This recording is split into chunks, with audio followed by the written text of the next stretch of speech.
Hi, everybody. Thanks for joining us today. I'm going to talk a little bit about edge processing and how advancements in advanced packaging are bringing chip scale solutions for mission success. So, mission success isn't determined anymore by the amount of tanks you have, the fastest aircraft. It's all about data and processing data at the sensor's edge. We need to acquire data, process data, and be able to integrate data from multiple sources in real time to make real-time decisions on the battlefield. This picture depicts a concept that the DoD is working for, this joint all-domain command and control architecture. And it really is intended to leverage the sensor data from all these different domains into a single network to enhance cognitive capabilities. Some of the applications that are really going to be improved by sensor edge processing, radar. So we're able to process data at the IESA panel, at the aperture, and this will help us counter hypersonics, drones, and stealth targets. Also, EW applications, we're now able to do the processing at the antenna, which will enable us with cognitive EW. So not only are you doing direct RF, but you can include AI at the edge. And then digital RF memories.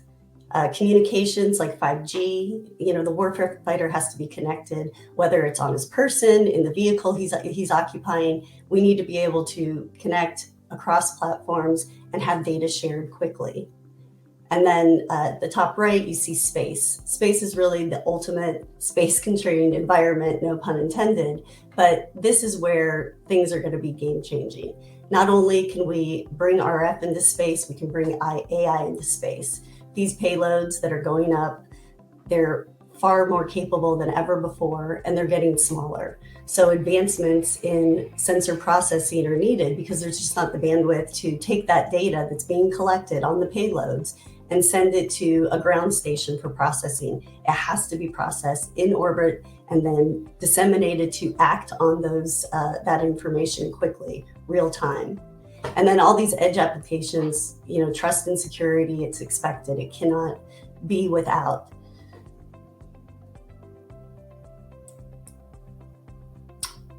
So this is zooming in on, an edge processing application. So you see a fighter. It has massive amounts of sensors and massive amount of data that it's collecting.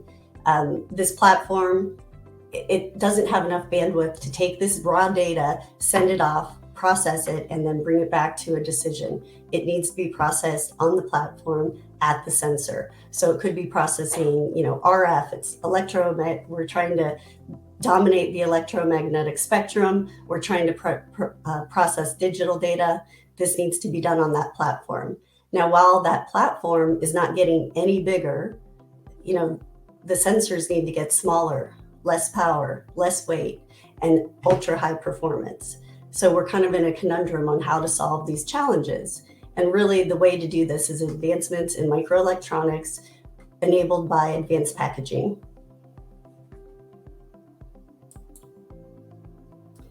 Now, Mercury Systems, we're uniquely positioned at the intersection of high tech and defense. So what that really means is we partner with leading edge commercial semiconductor companies like Micron, and we leverage their vast investments in R&D, and we take our proven capabilities of delivering solutions, chip scale to system scales, to the defense industry. So, Mercury's business model, it's unique compared to a big commercial semiconductor company. And while we are a commercial company, we do special things that are really geared towards aerospace and defense. So we have a business model of low volume, high mix products. We manufacture on site in the United States. All of our manufacturing is domestic. We are able to create derivatives and custom devices for our customers rapidly, and that's a big part of our business to do so. And then we also apply our advanced design and packaging techniques to be able to provide products that are able to survive reliably in extreme environments. And we do this all within a trusted design, assembly, and test facility in Phoenix, Arizona. It's DMEA accredited. And then we're also able to embed security, not only physical security, but embedded IP that will secure the data that's on our devices. By partnering with semiconductor companies like Micron, we're able to really advance capabilities for defense. For instance, we've been working with Micron for decades now, packaging their semiconductor die, their memory devices, taking their discrete devices that they sell into commercial markets and miniaturizing them for really size, weight, power constrained environments for military applications. So for instance, we miniaturize discrete components of DDR4, 8 and 16 gigabytes of memory into a device that's about the size of a dime. So when you think about the space savings for that, it enables the F-35, for instance. We put all the memory on board that F-35, and it enables that massive capability that that fighter is bringing to the warfighter, the state-of-the-art capability, enabling them to perform their mission successfully.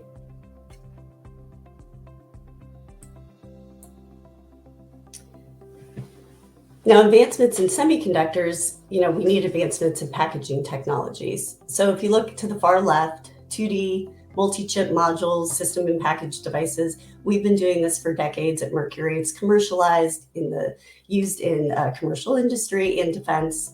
It's, medium density substrates where we can place die in small packages.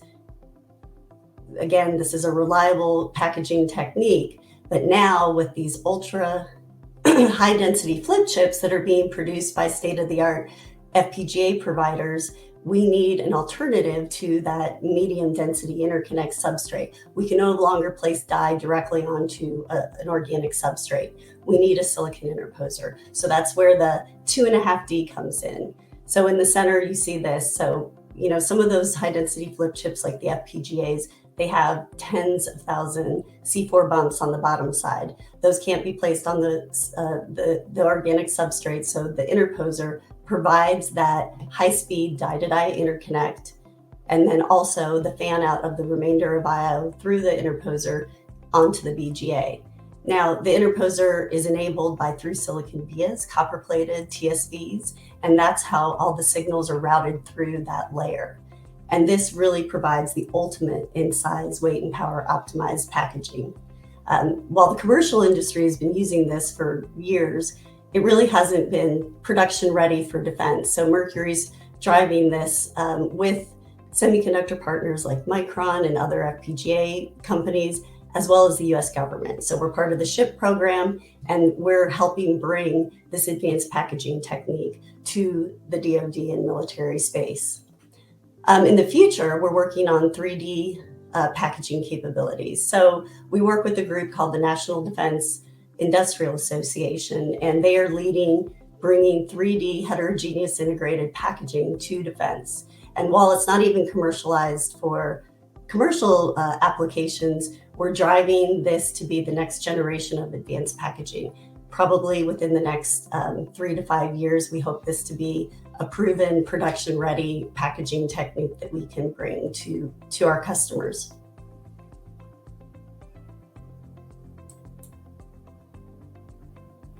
So these microelectronics that we're producing, system and package devices, they need to be capable, they need to be small.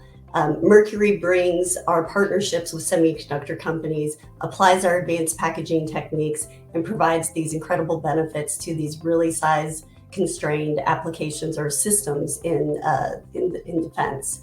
So with the system and package, you have this flexibility to really right-size the solution. You can put the right memory, the right FPGAs, CPUs, GPUs, data converters, power management, and analog circuitry, other high-speed I/O, along with custom IP developed by our customers or embedded security. So we can combine these to fit the use case that's needed, apply our advanced packaging, and the benefits are really clear. I mean, you can see, there's lower size, weight, and power. There's that flexibility you get from being able to create this device, whereas when you're doing custom silicon, monolithic silicon, you're really feature locked. If you need to make changes, you have to redesign the whole ASIC or system on a chip. With this, you're just able to swap out different IP in the form of die and really create a unique or derivative device that's going to fit the new use case. There's lower NRE, shorter development times. You really get to market faster than you would with a custom silicon device. So we like to think that once things are very mature in this space, we're going to go from the 5 to 7 years of having custom silicon fielded to months having fielded capabilities to our warfighters. And then also with our advanced packaging, we're able to ruggedize for military use cases.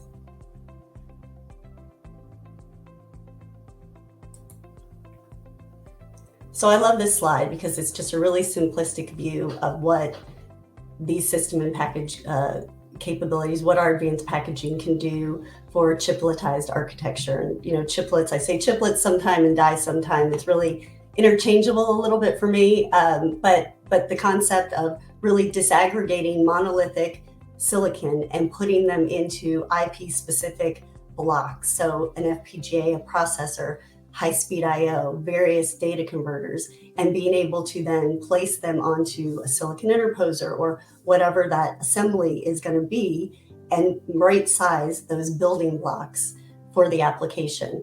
I like the comparison of radar and EW. Both need direct RF, but they have different needs. They have different things they're trying to solve. So whereas a radar might need more channels, lower power, the EW needs extremely low data latency. So the choice for a data converter could be different or will be different, and they're not going to be the same. While some of the other components or the other chiplets that enable these systems will be the same. We need different data converters. We may need AI or security. So now we can pick and choose these building blocks and customize them for these specific applications, communications, radar, EW, signal intelligence. And it really provides us this flexibility that can be, again, fielded in months instead of years. And as Mercury builds up our chiplet library, as semiconductor companies create these die, these chiplets, these unique IP blocks that we can use, we will have a library that will be able to quickly prototype new capabilities, again, quickly and easily.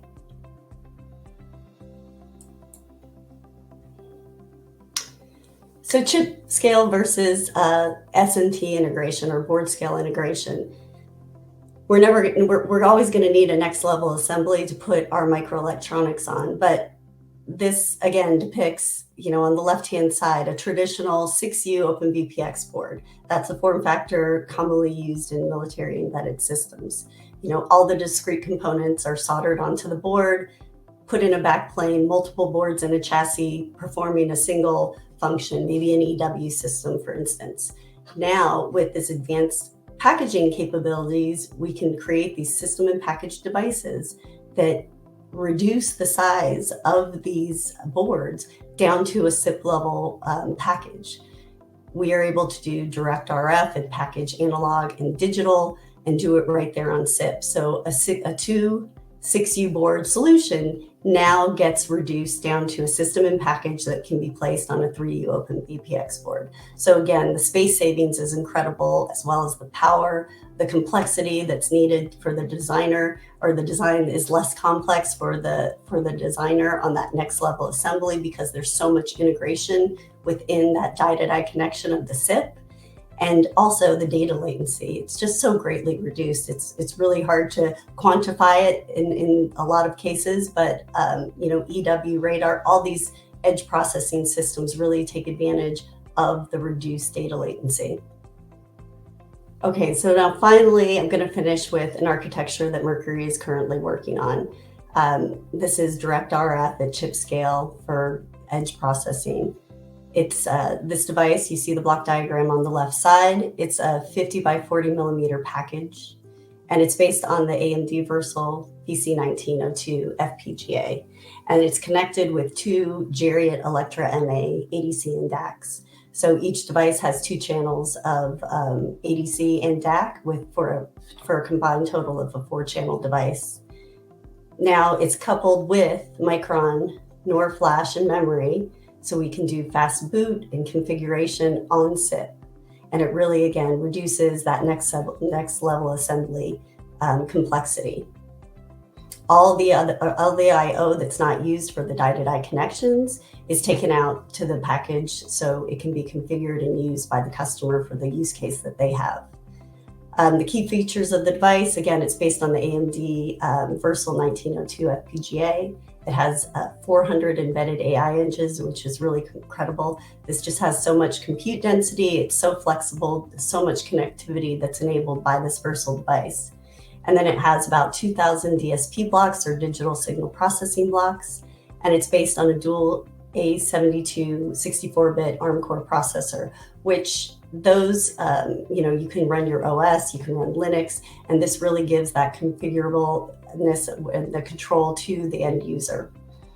There's 4 channels each of the ADC and DAC, and it runs at 64 gigasamples per second, which is really incredible. And it has an analog bandwidth of greater than 32 gigahertz. The LP, the low power DDR4 memory from Micron, as well as the NOR flash for, again, boot and configuration. And it has a total of 80% space reduction for the system solution. We can also add secure boot at runtime with Mercury's own IP. And then we can do, physical package security as well, depending on the application. So this device is really geared for EW protection support, signal intelligence gathering, and then future variations of this will integrate the power solution. So there'll be only one voltage rail coming into the device, and it really will minimize the power solution needed on the next level assembly and the system itself. So these devices are really incredible with the functionality and the capability they're bringing at this very, very swap optimized package.